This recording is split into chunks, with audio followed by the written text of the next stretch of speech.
Hi everyone, it's Sal Jade from the Psychic Healing Academy and Bestselling Tarot Instructor on Udemy. Thank you so much for joining me today as I share with you what I believe to be the very best tarot card in the tarot when it comes to love readings and asking love questions.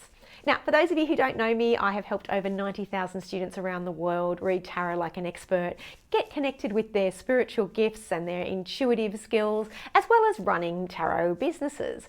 If you'd like to receive more of these offerings, please do hit subscribe so that you always get my latest offerings on YouTube. And this video today is going to be perfect for you if you are someone who finds you're doing a lot of love readings or you're doing personal or professional love readings. This is some of what I talk about in my best-selling tarot course on Udemy, which is called Love Readings, Give Psychic Tarot Readings with Ease, and you can find the link to that in the description below. But I did want to share with you today, if there was going to be one card in the world that is the best love reading card of all time, what I believe it is. And the answer might surprise you. So when it comes to love readings, people can often get very excited when they get a card like the Lovers, or a card like the Ace of Cups, or a card like the Four of Wands, because these three cards suggest that new love is coming in or that a new stage of your relationship's coming in. The Four of Wands will suggest deeper commitment, that you're going to be committing with someone and taking that further step. And the Lovers can suggest that you are operating more from the heart and you are coming into a companionship with someone that is going to get more enriched. Also, the Two of Cups obviously can be a great love card because it suggests that you are coming together as a team and you're going to be connecting and opening up in a very heart-centered way. However, before I mention what the card of the hour is, I will say this.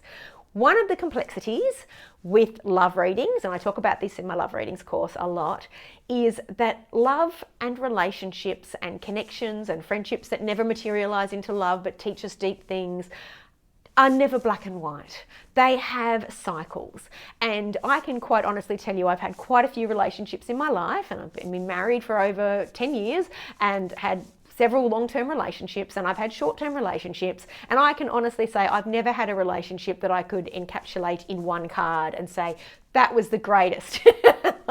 Because we go up and down. Sometimes there's good, sometimes there's bad. And so if you're asking a question about a potential relationship and getting a negative card, it might mean that the current energy is saying no. So say, for example, you got a Three of Swords, which is a negative card. You might think, okay, no, I'm going to stay away from this person or I'm not going to pursue it. If it's someone that you've maybe considered dating or you're wondering why they haven't gotten back to you. However, the current energy could change, and in future you might change. You might go and do some healing work on yourself, and then that person comes into your life and you're in a better place. So can you see how it's never black and white? It's never, yes, you got a good love card, so you're going to have an experience which means this is your forever after person. Because sometimes the tarot is not going to tell you who is your forever after person, because we have to go through so many different spiritual journeys in order to be the very best we can be in a relationship. And this is going to bring me to what I think is therefore the best card you can get. Now, let's take the Ace of Cups, for example. Now, the Ace of Cups can suggest that, yes, you're about to find new love and your heart's going to open and you're asking, okay, I'm not going to be single anymore. I'm going to meet someone. That's fantastic. Like, that is what you want in a love reading. It can be one of the most positive cards in a love reading. However, just because a new love opportunity is opening up and your heart's going to open up, it doesn't mean it's going to be forever. And so I've had my students get very confused and contact me and say, Sal, I gave this reading that said, it was a really positive situation, but then they broke up after 2 months. And I always go back and say, well, was it good in the beginning? Like, what did they learn? How did they grow? And also, I often talk about the whole thing of destiny, that Wheel of Fortune card. Did they meet someone along the way, or did they pick up a book along the way, or did something happen that changed their destiny and it would never have happened if they hadn't met that person? Because that is how the rich tapestry of our beautiful journey with the tarot goes. So love readings can be extremely positive, but it doesn't mean it's going to be your forever after. So I know I've already said that, but I'll just repeat that. So let's look at the amazing card that I love the most for love readings. So this is in any question you're asking about love. Should I contact this person? Is this person the right person for me? Are we going to get back together?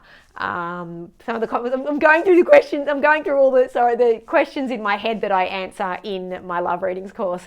Anything around infidelity, anything around those questions where you are not sure if this is the right person for you and your future, do we have a past life together, any question to do with love. I will say the best card that you can get is the Nine of Cups, in my opinion. And this is because the Nine of Cups is the ultimate card of self-love. It is the ultimate card of saying, you know what, it doesn't matter, even if I don't work out with this person, I'm still going to love myself.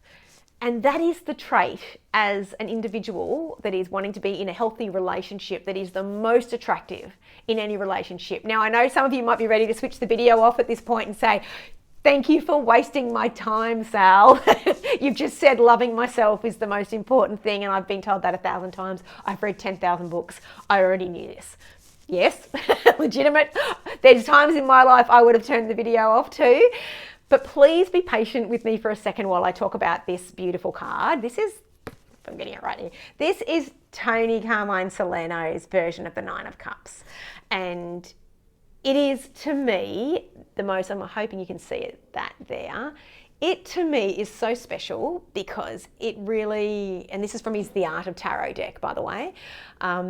This card is so special because it talks to me about grounding really grounding your love, like that tree, with your heart. So instead of, it's that beautiful combination of feeling in a love relationship that you're not panicky and nervous and constantly worrying about holding on to somebody. You're not abandoning yourself. You love yourself so much that even if this person turns around and is dishonorable and is not the right person for you and starts engaging in ghosting and gaslighting or breadcrumbing or all these these new terms that we've brought into our culture in the past 10 years or so, like even if that's happening to you, you are so grounded in that beautiful tree. You are so in love with yourself that it's not going to ruin your life. It's not going to give you those tower moments where you fall apart. It's not going to give you those Three of Swords moments. And it's not going to give you that feeling that you have lost everything. And so for me, Nine of Cups showing up in a reading is my gift to my clients of saying, wow, you know what? You are where you need to be with love. And you are going to now attract the best possible relationships in your life because you are so grounded and solid and loving in your heart. You believe in the value of your heart. Your self-confidence is going to be shining out there. So for me, that is why I love the Nine of Cups. That is why I would consider it the best card. But I will add to all those, because I know some of you out there who read tarot are probably like, what is she talking about? For me, there really is no best card. Like all cards that reflect positivity will give us positive journeys. But because there is light and dark, we might also, as I mentioned before, have some negative journeys too. So keep that in mind. It's to focus on, okay, I didn't get the Nine of Cups or I didn't get this card, so this relationship's going to be a complete fizzer for me is not always the solution. But obviously, the more in a spread, sorry, I just lost my card.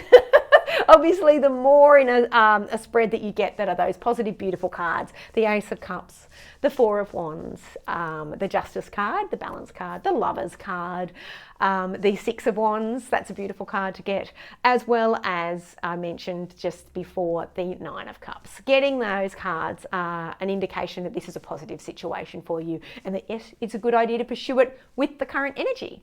So I hope that's helped anyone who's ever wondered what is the best and most positive tarot card you can get in a love reading.